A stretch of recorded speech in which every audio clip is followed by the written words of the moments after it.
Hello, everyone. Welcome to Professor Messer's SY0-501 Security Plus Take 10 Challenge.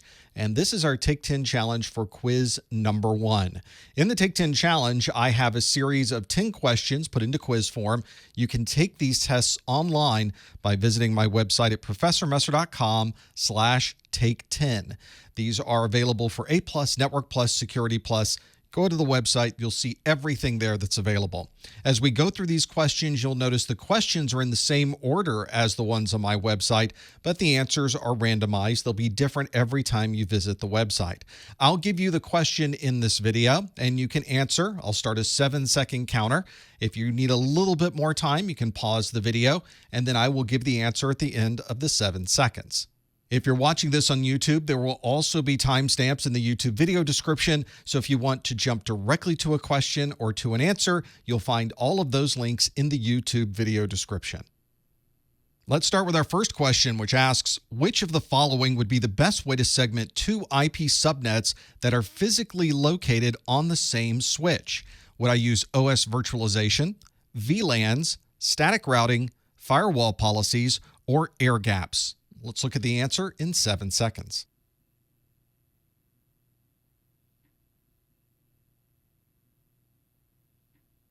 And the answer is VLANs. VLANs are so useful for efficiency in cost, in management, in power, and many other ways as well.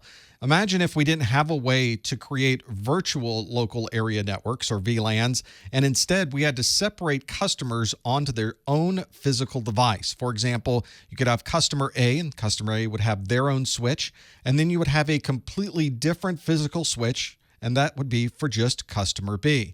Everything obviously would be well separated because customer A would have no way to communicate with customer B and vice versa.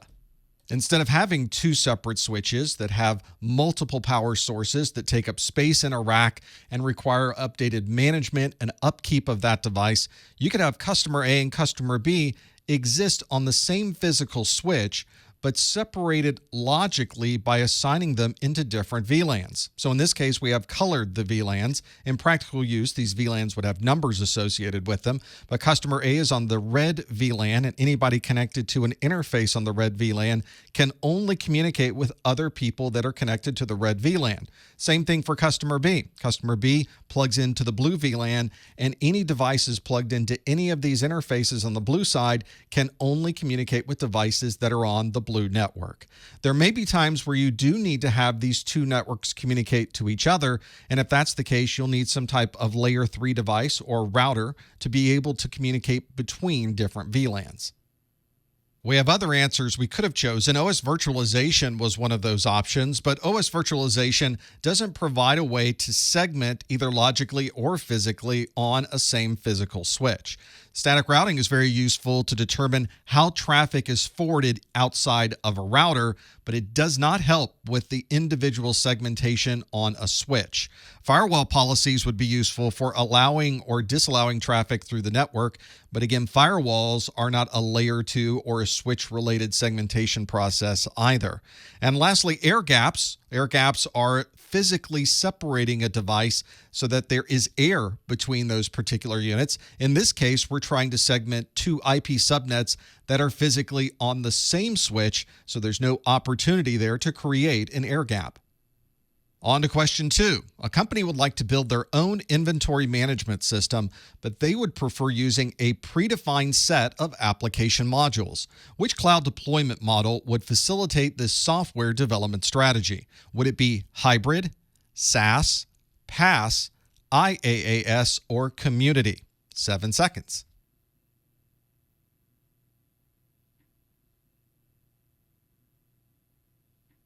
And the answer is Platform as a Service, or PaaS, very often abbreviated as PaaS.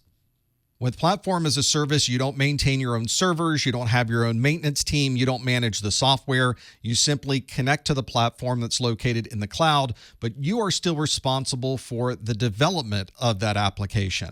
Most of the time, Platform as a Service makes this easy by providing the development process as predefined blocks. So everything is already defined. You simply need to put the blocks together into the right order to be able to create the software. You might have a module or a block that is a login page. You might have another block that's an inventory module. You might have another one that's a billing module. And you, as the developer, would put together these blocks, hoping to make the development process a little bit faster and not having to write the entire application from the ground up.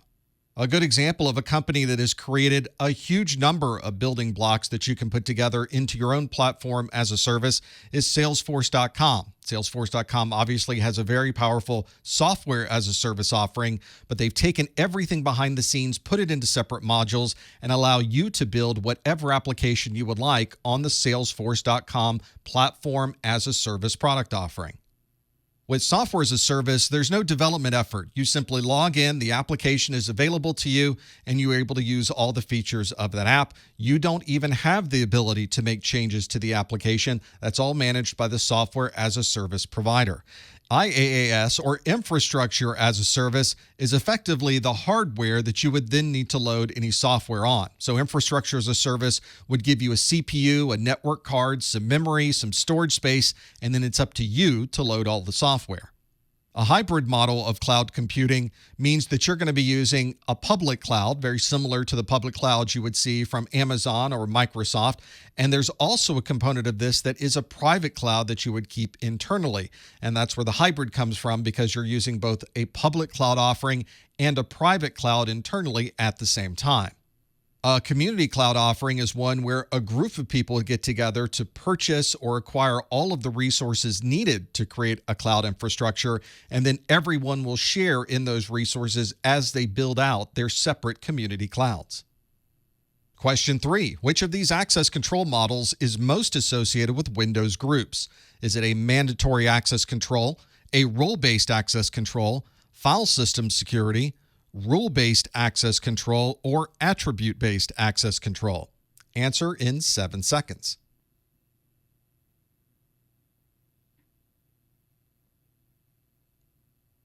And the answer is a role-based access control.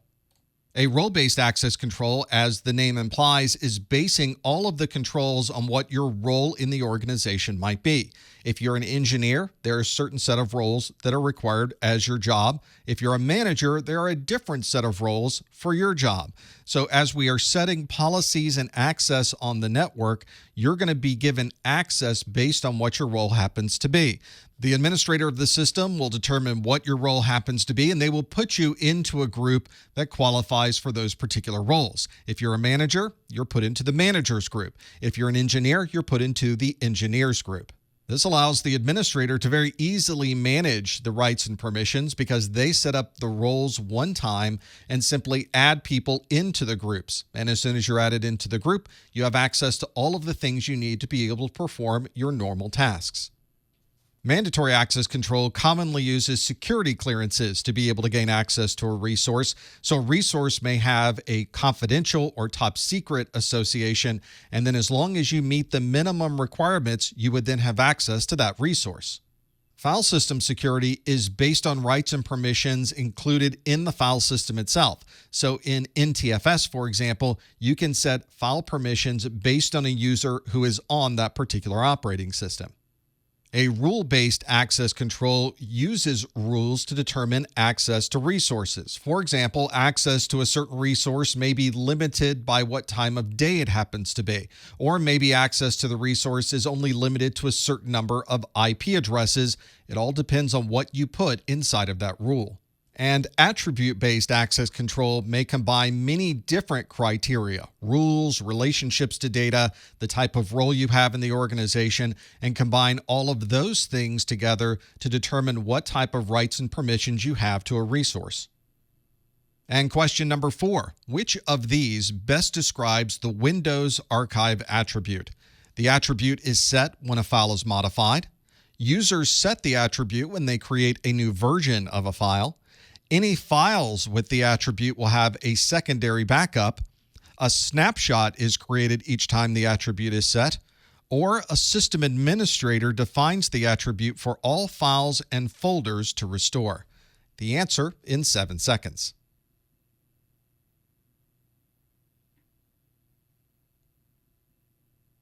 In Windows, every file has a series of special attributes that can be associated with it, and the archive attribute is one that is set whenever a file happens to be modified.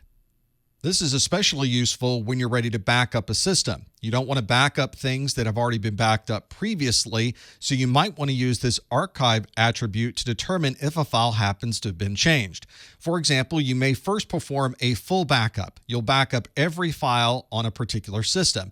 And when you back up all of those files, you will clear any of those archive attributes. Once this full backup is complete, users will continue to access files and make changes to files, and every file that makes a change after this point will now have its archive attribute set.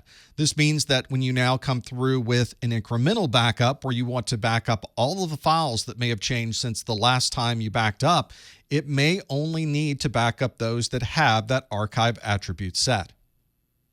Although users can create a new version of a file, and that new file will be an updated file that obviously will have the archive attribute set, that is not the best description of when the archive attribute is created. It is created whenever any type of file is modified, whether it's a new version of a file or not. The archive attribute in itself is not doing any type of backups, so saying that the file with the attribute will have a secondary backup is not accurate either. The attribute is turned on whenever a file is changed. It is not creating a snapshot each time that attribute is set. And the system administrator is not the one who defines the attributes for all of the files and folders to restore. Instead, that's done automatically each time a file is modified. Question number 5. A developer has modified their source code to make it very difficult for anyone else to read and understand. Which of these would best describe this code? Would that be encryption, salted, collision, obfuscation, or hashed? The answer in 7 seconds.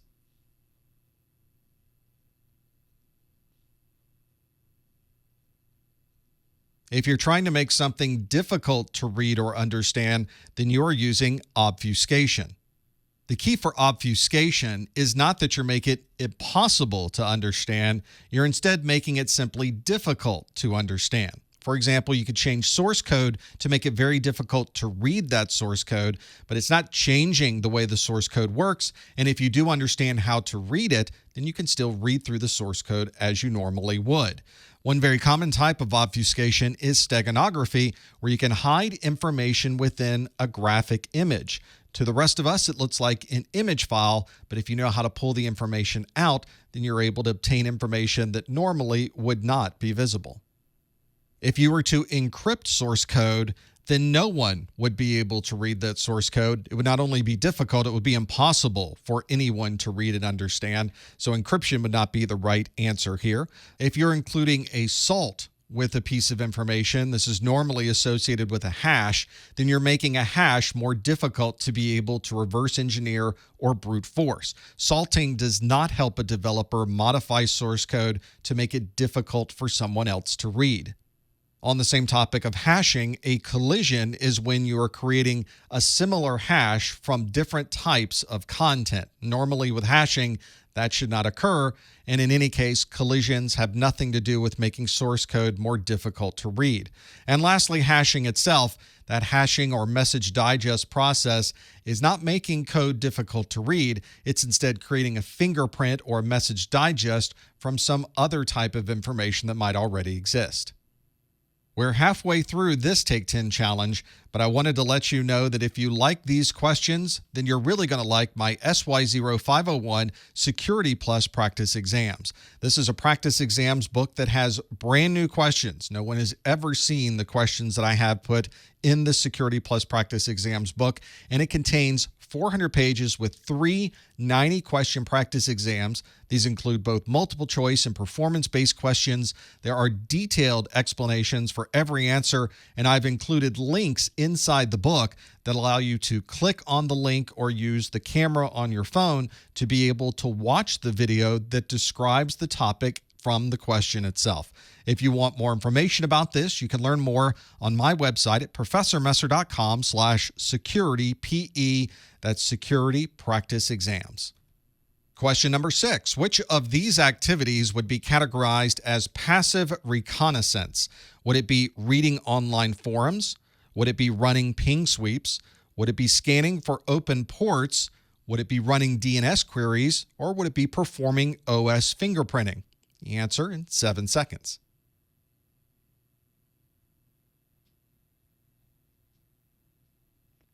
And in this list of reconnaissance activities, the only one that's passive is reading online forums.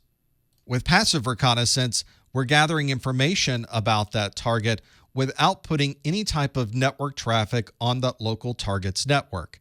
Some examples of this may be looking at social media sites or even the corporate website, perhaps browsing forums on Reddit, social engineering, dumpster diving, or any other way to gather information without directly attacking devices on someone's local network.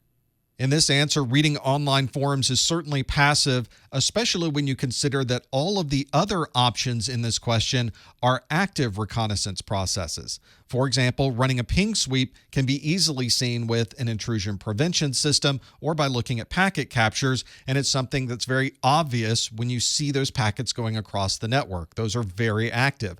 The same thing for scanning for open ports or performing OS fingerprinting, which are two very common things to do in Nmap, for example. Those scanning processes and performing OS fingerprinting are actively sending packets to a device on that network and receiving packets or responses back.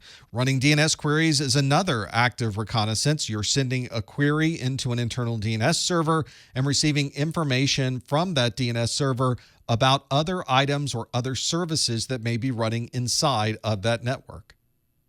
Question 7. Which of these security technologies can operate as a dissolvable agent? Is this a proxy, a mail gateway, a SIM, a NAC, or a firewall? The answer in 7 seconds.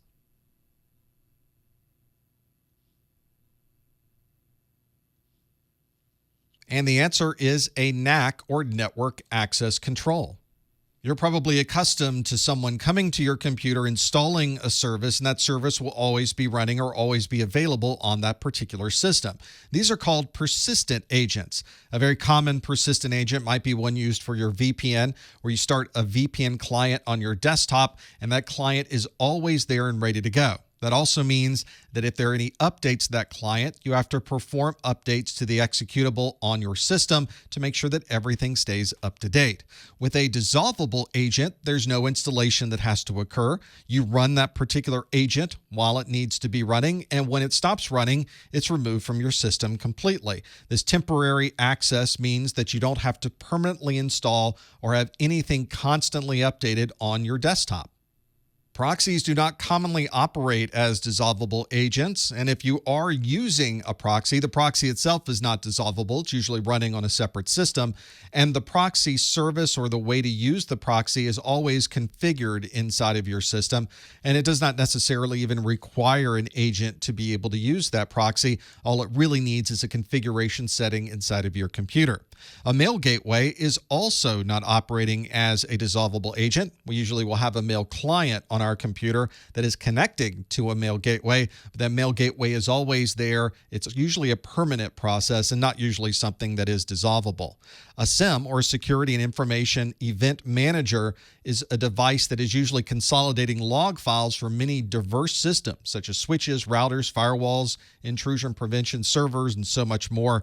It is definitely not working as a dissolvable agent. That is usually a very large system with a lot of hard drive space or storage space, and it's one that is always available and certainly not dissolvable.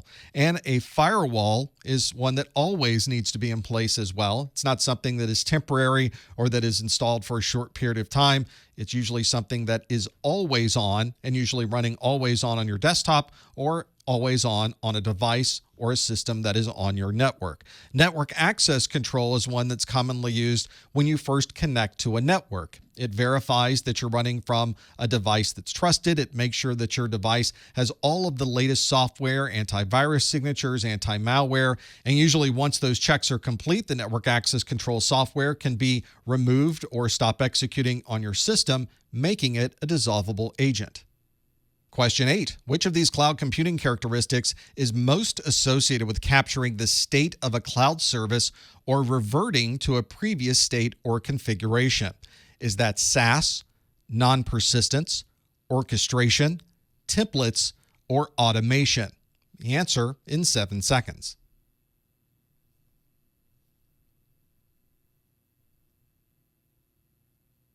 If you're capturing the state of a cloud service or you would like to roll back to a previous version of that cloud service, then you're referring to non-persistence.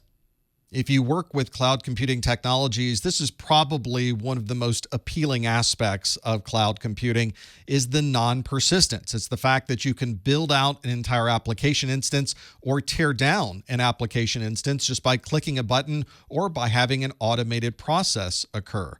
Sometimes you may want to bring that application instance back later, so you may want to save everything exactly the way it is with all the same configurations, all the same settings, so you can take a snapshot to save that configuration as a point in time and then turn off that service. Whenever you want to have that service start up again, you can load that snapshot up and it will begin operating exactly as it was when that snapshot was originally taken. This idea of non-persistence also means that we can even roll back to previous configurations, so we can choose exactly what point in time we would like to go back to and begin using that service from that particular point. Sometimes we might even start these services up using some type of live boot media, so we might have a portable operating system on a USB drive. We plug it in, and instantly we can bring a service up and begin providing access for the users. Software as a service is a model in cloud computing that allows us to access services without worrying about architecture, without hardware, without managing the software, or even writing it. But it does not describe the process of capturing the state of a cloud service or rolling back to a previous state or configuration.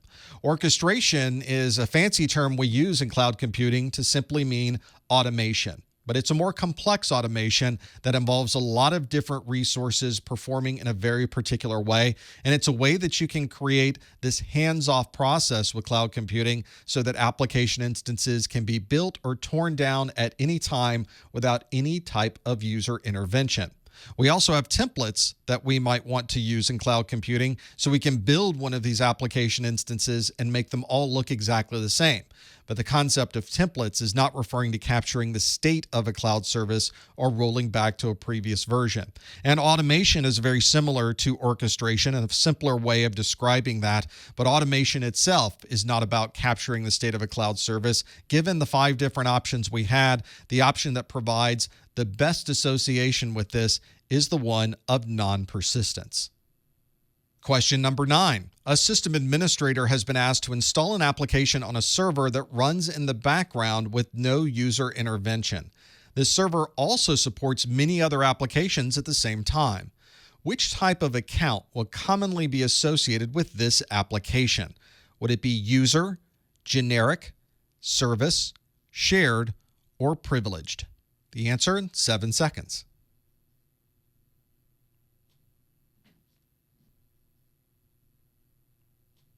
And if you chose service account, you'd be absolutely correct. A service is an executable running on a computer that runs in the background. The user doesn't have a user interface to that application. It's simply running in the background. Something like a web server or a database server are good examples of services that might be running on a computer. Because this service is running in the background and usually is not part of a normal user access, that service often needs to have its own account with its own set of rights and permissions. And of course, we call this a service account. A user account would be the account that individual users who need access to that particular device might use. So an account that is assigned to you with the username and password is your user account. Services don't commonly use your user credentials to be able to start up and access the resources they need as a service running on that computer. A generic account would be one that is not assigned to a particular user, but could be used by multiple users. From a security perspective, we try not to use generic accounts on our computers. A shared account is a similar type of account where multiple users are sharing the same login, and again, not a great idea from a security perspective. And lastly, a privileged account, which is a broad term to describe accounts that have more than the usual access on a system. An administrator account, for example, would be a privileged account. With services, we don't want to have to rely on individual users or administrators to log in or have those credentials running. Instead, we want to manage these accounts as if they were an individual user or administrator, so each service would have its own individual service account. And question 10, which of the following would be most responsible for data accuracy, privacy, and security, associating sensitivity labels to data, and ensuring compliance with any applicable laws and standards? Would that be the data custodian, the data steward, the privacy officer, the system administrator, or the data owner? We'll find out in 7 seconds.